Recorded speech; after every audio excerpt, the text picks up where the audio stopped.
Welcome to the Nerd Party.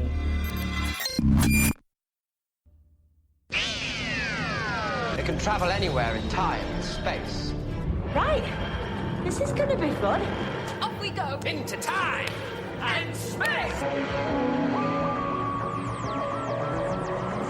Welcome to Time and Space, the Nerd Party's dedicated Doctor Who podcast. I'm Jessica Nunn. And I'm her husband and co-host, Phillip Gilfus. And we are recording for the very first time, I think, early in the morning. We're doing it live. We're doing it. We're not doing it live. You're not going to know. So, yeah, it's a little rainy, hazy here in North Carolina this morning. And apparently that's exactly what it's going to be like in LA. Hooray! Yes, we're about to catch our flight this afternoon. So we're not going to talk about Gallifrey. We're not going to talk about it because we're going to be talking about it for who knows how many episodes afterwards. Ad nauseum. Exactly. And so this week we're going to do our second in our 13-part series covering Richard D. Carrier's YouTube videos focusing on each Doctor. Does he already have one for the 13th Doctor? No, we're hoping by the time we finish, right, okay. he will have. All right. And I don't know, he may just be doing classics. We'll have to figure out by that time.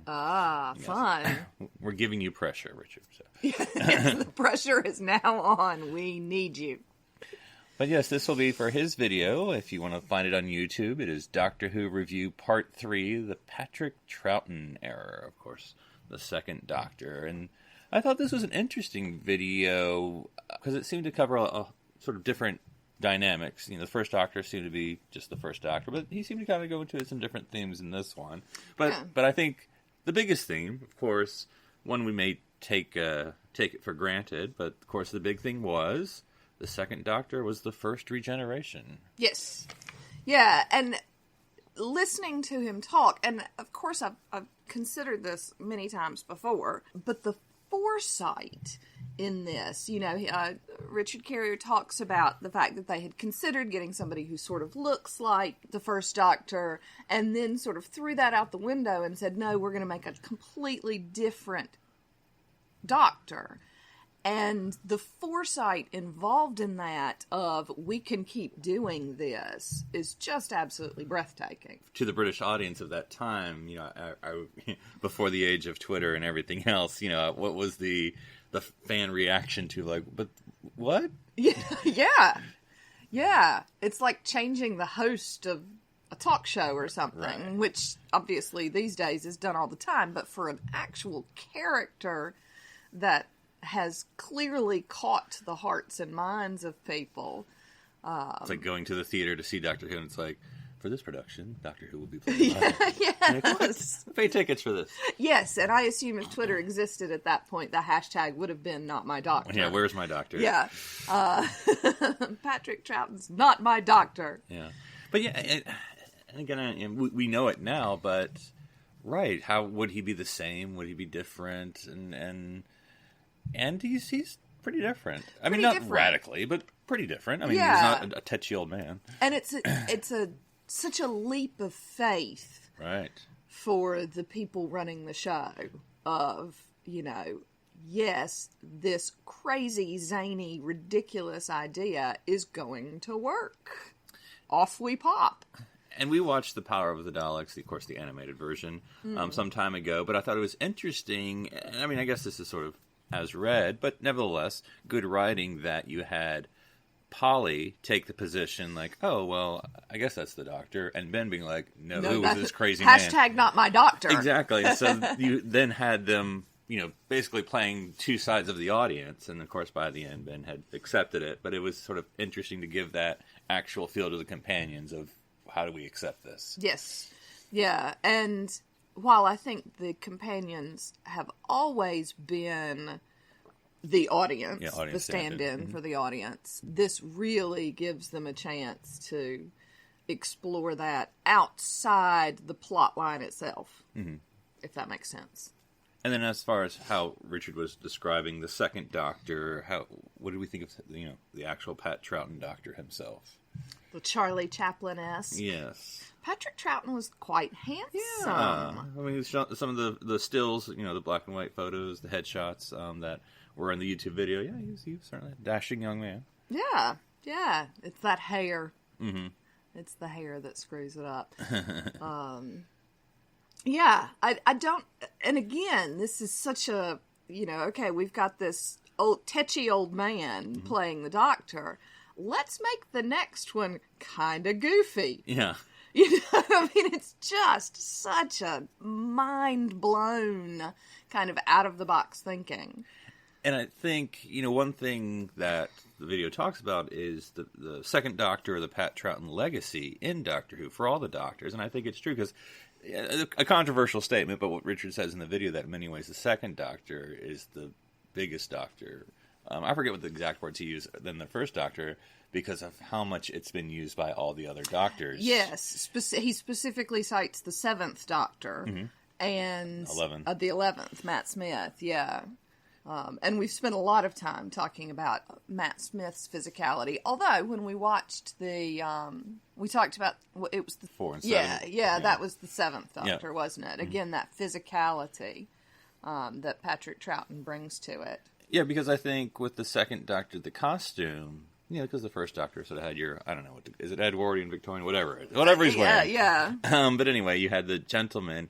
And I always thought the second Doctor wardrobe, and I've said this before, is interesting because even though they changed the pants to sort of a little more, plaid, clownish, whatever, he's actually wearing the same top as the first Doctor, but it's bigger because Pat is smaller than Bill Hartnell. And I just, it's one of those things like, there's no Doctor wears the same outfit except for the first regeneration, but like Pat Troughton is basically wearing Bill Hartner's top from the waist up, the same except for the maybe more messier bow tie. But that's almost Hartnell was wearing a nice bow tie, and that was the sort of the difference there. But yeah, but I think that is the whole setup for what we commonly think of as the Doctor, the ridiculous looking person who you don't take seriously. When he shows up and tries to tell people what to do or whatever, but he then turns out, of course, to be the smartest guy in the room. Yes, yeah. So once you get past the whimsy and all that. So yeah. And as you say, even thinking about Eccleston, that is something that continues through that, I'm quite jolly. I'm just having a laugh, but I will cut you if I have to. Yeah. Not shoot, but cut. Right. Every planet has a south. Yeah, now one thing, he didn't go over the companions per se in this video as much as hitting all of them. Apparently he's not a Zoe fan, by the way he was talking. But of course, the one he did talk about the most is, of course, the most one companion identified with the second Doctor, and that's, of course, Jamie. Just for the record, we're going to see this weekend, right? I don't know if Fraser Hines there. I cannot remember. I was thinking I think he might be. He might be. Yeah, he's usually good for a con. He shows up a lot. So yeah. Up for a con. Yeah, exactly. So, any thoughts about Jamie? I know we've only seen him a little bit, or at least you've seen him a little bit. Yeah, I think I'd quite like to see more. He is the person that I always think of. And I loved the scene where he was talking about, Richard talks about the relationship between Patrick Troughton and Fraser Hines. And they'd worked together previously and just had nice chemistry.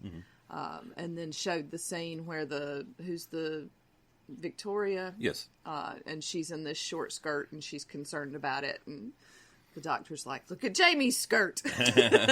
No, wait a minute. Oh yes, Doctor. Yeah, it is interesting. Having watched the Richard in his video, he sort of raised up the Tomb of the Cybermen as sort of the second Doctor story. Of course, it's always hard because there's so few remaining actual episodes of the second Doctor. Most of them are the missing ones. Of course, we're going to have one come out this year, The Terror of the Macro. I'm saying that wrong. But anyway, there's going to be a new animated second Doctor that will come out this year. So looking forward to that, because we have Power of the Daleks already here in our room.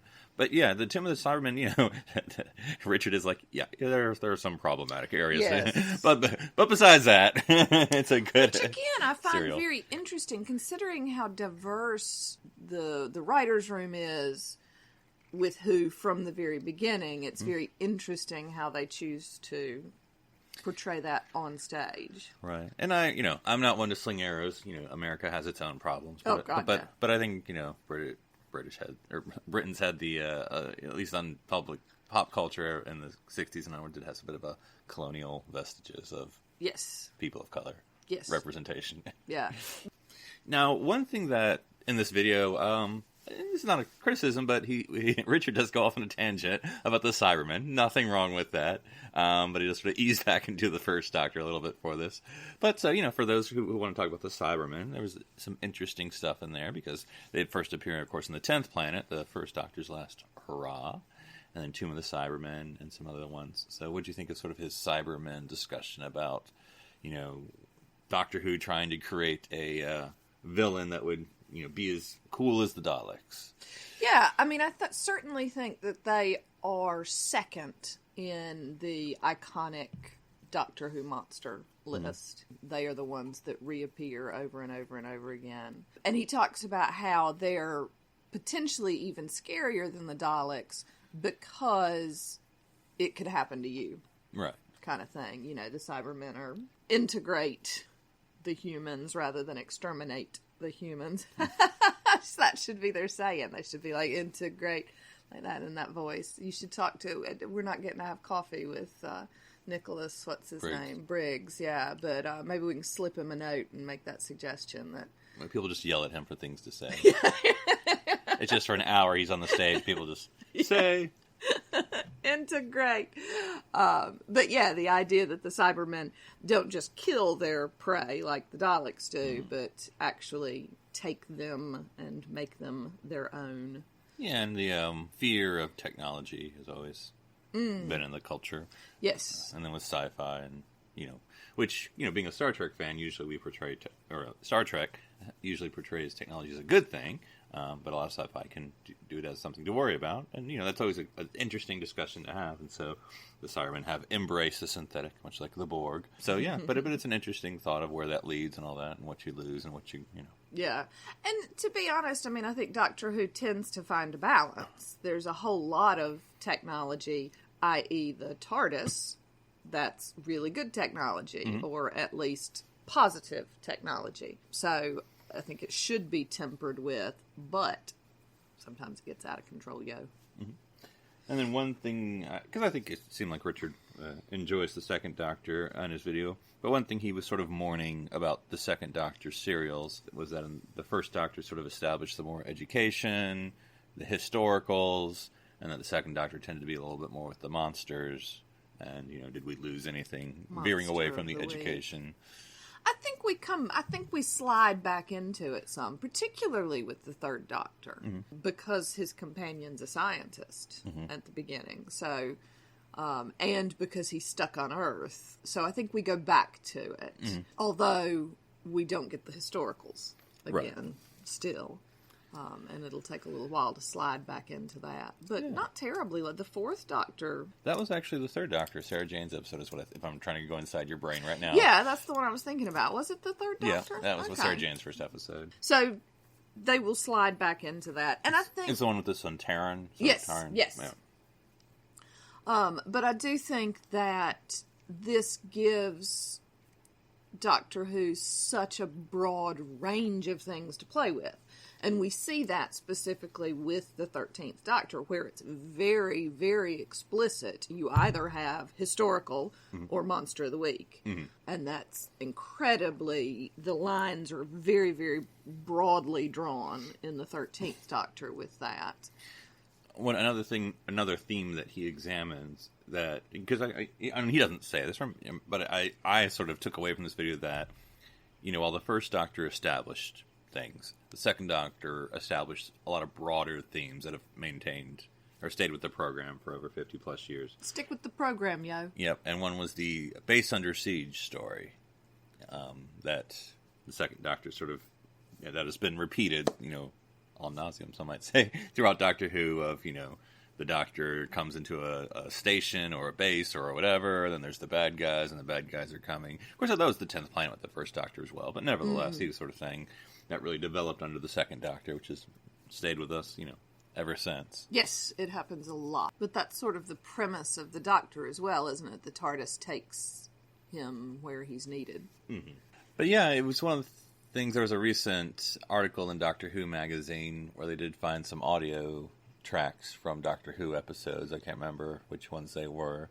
So I think that's always the greatest thing about the Second Doctor era. 'Cause I think another thing he mentioned is not only the character traits we talked about with the Second Doctor repeating, but that a lot of the actors who are the doctors will look back and cite Pat Troughton as, sort of their doctor. Of course, it could just be an age thing, but that he sort of is sort of seen as the doctor to a lot of people. That is interesting. You would think Hartnell, and particularly people of that age, it would be Hartnell, the first one, the very first one. But perhaps, and maybe it's because Doctor Who is so much about change that makes Patrick more iconic. Maybe it's the approachability. Also true. The first Doctor is sort of this larger, well, not larger than life, that's not the right phrase, but sort of this, unapproachable figure. He is who he is. Grandpa. Yeah, but, he's sort of still this great Doctor Who figure. But the second Doctor, you're like, oh, no, I could pal around with him. He's a little bit more the zany uncle, isn't he? Yeah. Who may or may not say inappropriate things at Thanksgiving dinner. That's right, yeah. So if the first Doctor is everyone's granddad, the second Doctor is everyone's fun uncle. Yeah, yep. Or uncle father. Don't make it weird. Then, see, now we're going to have to put all the doctors into the family dynamic. Yep. Yeah. I mean, because 3 is definitely the father. We'll save it for next month. Okay, sorry. Spoilers. Hashtag. So, so we definitely encourage everyone to check out the video, and then to look forward to the coming Second Doctor animation, which we're going to be looking forward to, and we'll certainly cover here when it comes out. We have to wait now. We have to wait till February before we can do anything else on the Second Doctor. So next year is what you're saying? Yeah. Okay. Yeah, I'm saying we're not going to be able to talk about it. It's a short month. Yeah. Yeah, sorry.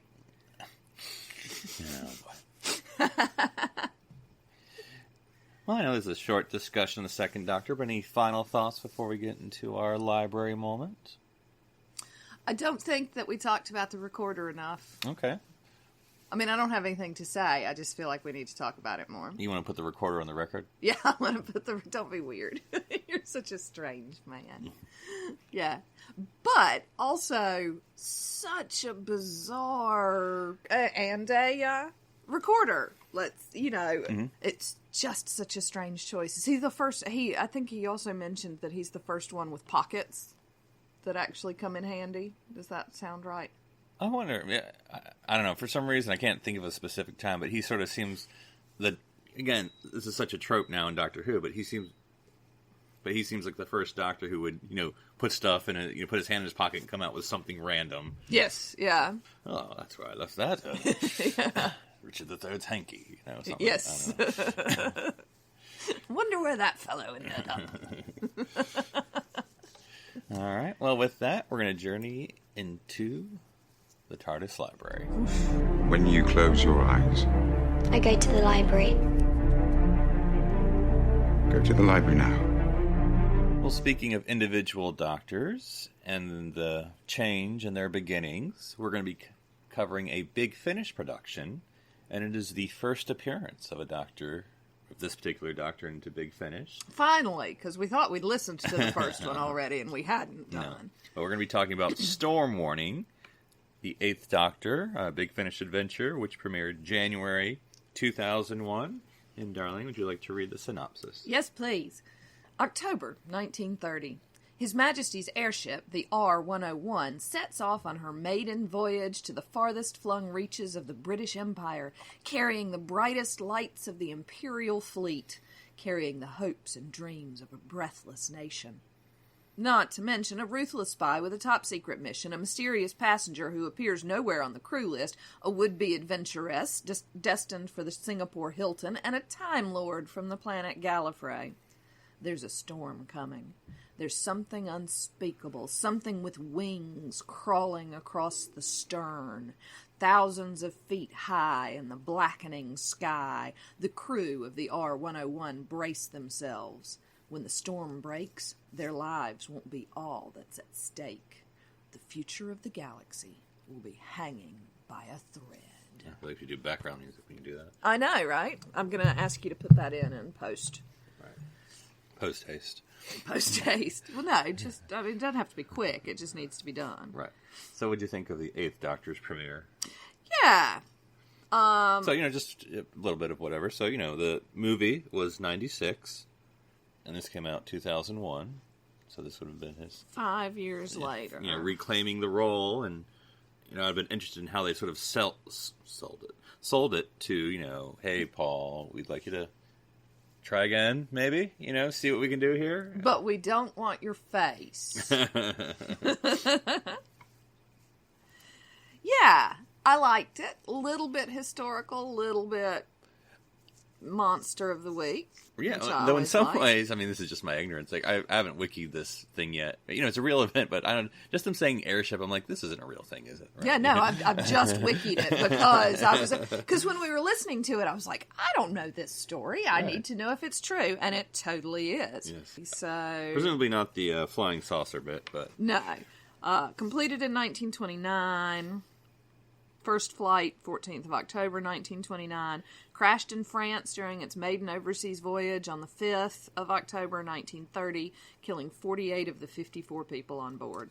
Mm-hmm. So, there you go. Yeah. Because, I wondered about that and, how many of the characters in it... I think they're all made up, were actual, Did they have a Lord Thompson? I think it might be all made up. Okay. Yeah. Because he was real. Oh, okay. But carry on. This happened 7 years before the Hindenburg. Right, which I make reference to. Yes, yeah. But of course that, when you think about... Dirigibles, yeah. And they're, the Hindenburg is what you think of. Right. Or at least we do. So that's why we think about it, because even though it was a German ship, it blew up on our shores. Yeah, we tend to remember that stuff. Yeah, apparently. So, but what'd you think of the Eighth Doctor, He definitely seems to know the role. I mean, again, because I'm trying to think, he's just coming from... I mean, well, it's not just. It's been several years, and so it's sort of weird to have to inhabit a role that maybe people didn't be over the moon about, and to have that character who, there wasn't a lot there in the movie, and that's not... I mean, it was a regeneration. I'm not critiquing that. We've already talked about the movie before in another episode. But... Well, and also, and we've talked about this before, it was such an American movie, mm-hmm. and so now... So even though, obviously, the Eighth Doctor is British, Paul McGann is British, having the first experience of the Doctor be in a very American setting, now he gets to just be regular canon Doctor. Mm-hmm. Which I think must have been intriguing at the very least. I'd be very interested, and now I want to sit down and talk with Paul McGann. What made him say yes? Right. What made him think, okay, yeah. I mean, is it just, hey, paycheck's a paycheck? Mm-hmm. Or was it... Because I could almost see, and again, this is coming from my perspective, that if it was after New Who, it'd be like, hey, Paul, let's come back, reclaim the character. And you could see that. But this is, still in the wilderness. Doctor Who isn't coming back because you killed it, or whatever. Yeah. I mean, not really, of course. No, not at all. But hey, you want to come back? And so it would be, I don't know, intimidating, I guess, a little bit. Yeah, but of course there's something, and again, we've talked about this before, there's something about Doctor Who. The characters do keep coming back, not just for the show itself, although they do. Every time, apparently every time they need Madame Vastra, the actress is available, or they obviously would work around everybody's schedule, but everybody's like, yeah, I want to go back. When the Doctor gets ready to regenerate, so often they bring back old companions. Yeah, I'm there. Let's do this. So there's something about the history of the show, maybe, or the people. I sort of tend to think it's the people who are running the ship. And so, we have to remember, though, I guess, I was just thinking about this, that the Doctor Who movie was actually popular in Britain. Well, that just makes me sad, right. But carry on. Yeah, well, I'm sure they just wanted to watch Doctor Who. So, whereas here in America, it was like, what is this strange thing on my TV? Yeah. I'm not watching this Fox. Except for Whoopi Goldberg, who was like, this could be me! But anyway, so what did you think about the new companion? Charlie Pollard.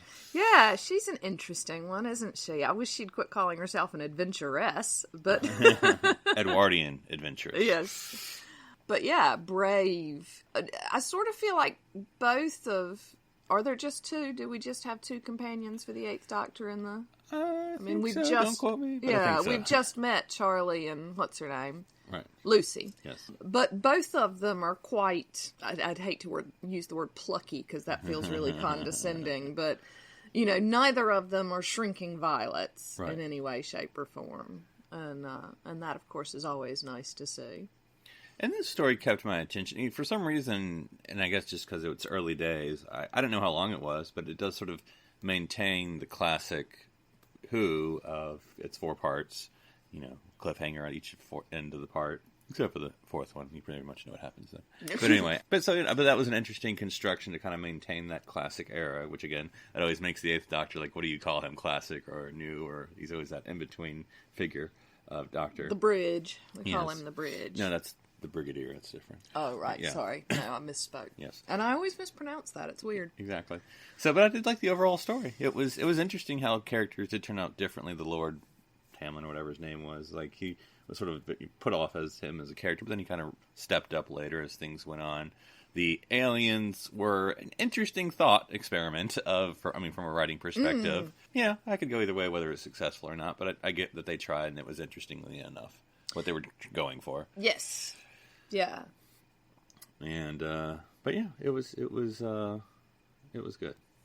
Yes, I enjoyed it. I enjoyed it. I always wonder, and I guess this is true for any of the serials, whether they write them all in one fell swoop, or if they. And the reason I'm curious, as you say, this one ends on a cliffhanger every time, so it's like chapters of a book almost. Chapters of a James Patterson book, really, because his always end on cliffhangers. But anyway, but then the ones that lull in the third episode, the second or third episode is always a lull. Then I wonder if they've written that almost as a film, right? A 2-hour extravaganza that just doesn't have, it has that lull every time. So I'm always interested in how they're written and what happens. And let's ask people this week. Here we go. Well, that'll be our job. Yeah. So definitely encourage everyone to give it a listen. We're going to be, not in one fell swoop, obviously. We're going to try to go in chronological order with the 8th Doctor now and try to get through his adventures just as we're trying to go through the 3rd Doctor. And so it's nice to actually listen and or watch a Doctor for the first time, and really in both of our ways, and try to see if there's any kind of thread or anything of the stories, or whether it's just purely episodic enjoyment. Yep. So. Yeah, overarching themes. Do you think the silence makes an appearance? Well, if they did, we wouldn't remember. That's true. Yeah. They may have done in this one. Exactly. Yeah. So, next episode, we'll be talking, of course, about our travels at Gallifrey 1, and so look forward to that. May have some special guests in person. That's always the fun part about conventions, when you can podcast in person with people instead of over the interwebs. And so we look forward to that. So, until next episode, darling, where can people follow you to see your costume updates? You can follow me at One Phoenix Theater. And folks can follow me at NC Public Servant. So hashtag Galley1 at us this week. And we'll probably be following that. And until next week, continue to watch, read, and listen to the Doctor's adventures throughout time and space.